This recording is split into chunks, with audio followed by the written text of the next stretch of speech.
All right, Shane, so with the conditions out there today, was it like a good day at the test track or a bad day at the test track?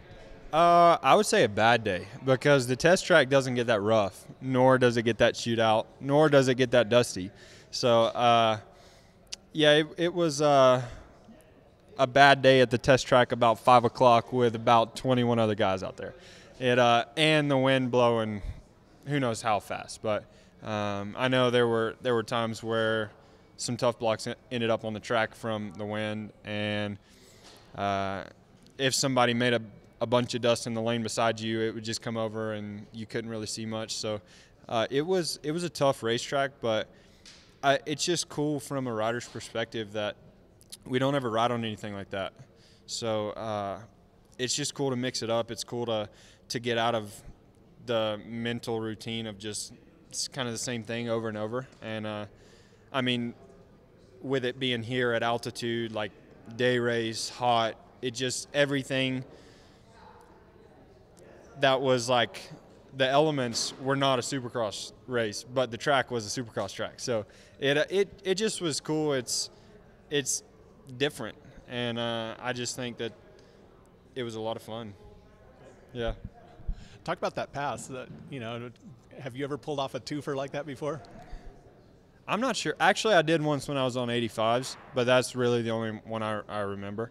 But yeah, I didn't really see that coming. I knew that I could get a good run on Adam to at least block him, which I had done twice before, but then he got me back. So I didn't know if it was just going to be another one of those passes. But then I seen Joey bobble, and it was tough to stay calm in that because it's like, okay, I can pass him if I just keep doing what I'm doing. But it was almost like I wanted to just get on the gas hard, but you couldn't do that in those whips like that. So I was pretty pumped on that, and it was a big relief because I'd been sitting back there for a while, and I'm like, well, we're all going the same speed. It's like, okay, I need somebody to mess up so that I can do anything because I've bumped into Adam twice, and I don't know what's going to happen. So it was cool that it was kind of like a free opportunity, and I was like, okay, sweet. But then it was like, all right, just like race the track and try and get a little gap and just manage. Yeah, if they're going to hand it to you like that. Yeah, I mean, I'll take it, but that's not what I was expecting. So, yeah. Looked like you were having a little fun with Jim and Daniel up here video bombing their post-race thing. Just having fun?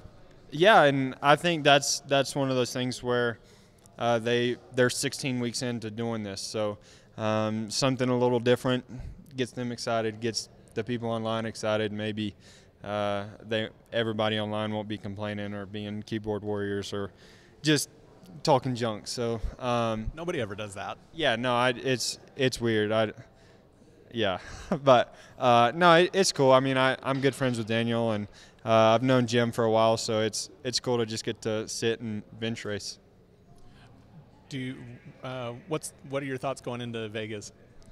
I just want to win. I want to beat those guys.